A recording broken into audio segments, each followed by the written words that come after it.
We talk all day, every day, but how often do we actually stop and think about how we're doing it? Like, why do you talk to your boss one way and your best friend a completely different way? Well, it turns out it's not random at all. There's a whole system to it. Okay, so picture this, a classic scene from The Fresh Prince. Carlton's trying to be his usual, proper self, and he says he needs to acclimate. And his guest, C-Note, just shuts him down. He's got no time for school words. It's hilarious, right? But it's also a perfect example of a communication clash we've all been in. I mean, you've been there, haven't you? That moment where the wires just get completely crossed. You say something, they hear something totally different, and you're both just left confused. Well, that feeling isn't just some random fluke. There's actually a name for what's going on and a way to understand it. And that way is through something called language registers. Seriously, this is the key.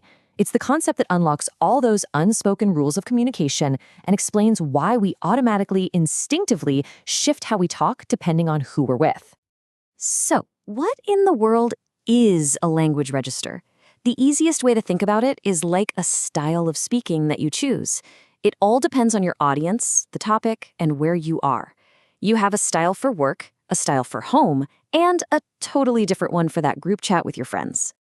So it all breaks down into these 5 main registers. They kind of exist on a scale, from the most rigid and public, all the way down to the most personal and private. We're going to start at the top with Frozen and work our way down. All right, let's dive in. We're going to take a tour, starting with the language you might hear in a big ceremony and ending with the kind of stuff you'd only say to your closest family.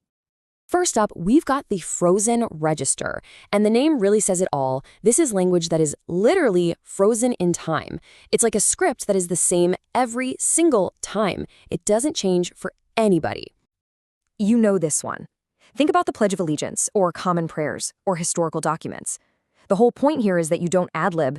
You recite these words exactly as they are, to show you're part of a group or to respect a tradition. Okay, next up is the formal register. This is usually a one-way street. You've got one person speaking to an audience. The language is really structured, it's not personal, and you're going to hear complete, grammatically perfect sentences.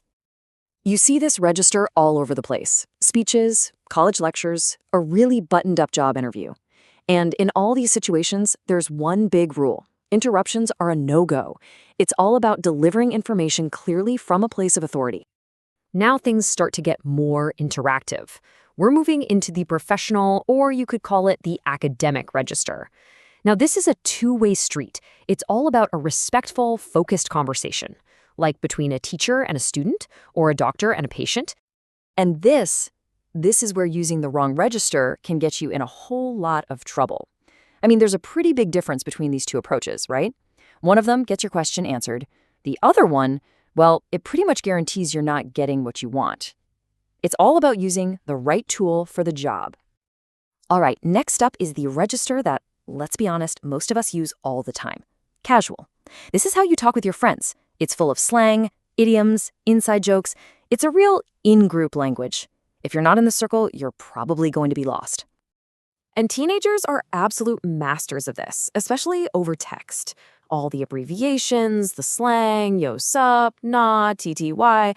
It's practically its own language, and it changes so fast that it can sound totally foreign to anyone outside that immediate friend group. And finally, we get to the most private style of all, the intimate register. This is the language you save for the people you are the absolute closest with. We're talking family, your partner. It's so personal, it would probably sound like complete nonsense to anybody else listening in. Yep, we are talking about the world of private nicknames. Whether you're a Pookie Bear or a Snugglebuggles, this is the heart and soul of the intimate register. It's a language built on love and shared history, and it is definitely not meant for the public. So if we zoom out and put it all together, you can basically sort these into 2 big buckets. When you're in public settings, you're mostly using the frozen, formal, or professional registers. But in private settings, you're going to slip into that casual and intimate language. Okay, so just knowing what these registers are is one thing. But the real skill, the real art, is in knowing how to move between them smoothly. And that's where something called code switching comes into play. Code switching is your ability to just read the room. You size up your audience, the situation, the location, and you consciously pick the right style of speech for that exact moment. Honestly, getting good at this is a social and professional game changer. And here's the perfect everyday example. When you're talking to a teacher at school, you code switch into that academic register. It's respectful, it's clear, but the second you're at the lunch table with your friends, you switch right back to casual. You're probably doing this all day without even realizing it. So why did we just go through all of this? What's the big deal? Well, because understanding this stuff is about so much more than just picking the right vocabulary. It's about connection. It's about being effective. When you get good at code switching, it's like you've unlocked a social superpower. It lets you show respect, which helps you build trust. It makes sure your ideas are actually heard. It's a direct line to doing better in school, at your job, pretty much everywhere. And that brings us right back to where we started. That whole clash between Carlton and C-Note, it wasn't just about a fancy word. It was a clash of registers, formal versus casual. And now that you get that, you have the power to bridge those kinds of gaps in your own life. So, I'll leave you with this little challenge. The next time you have a conversation today, just take half a second to think about it. Which register are you using and why? Just paying attention to that one small thing could make a huge difference.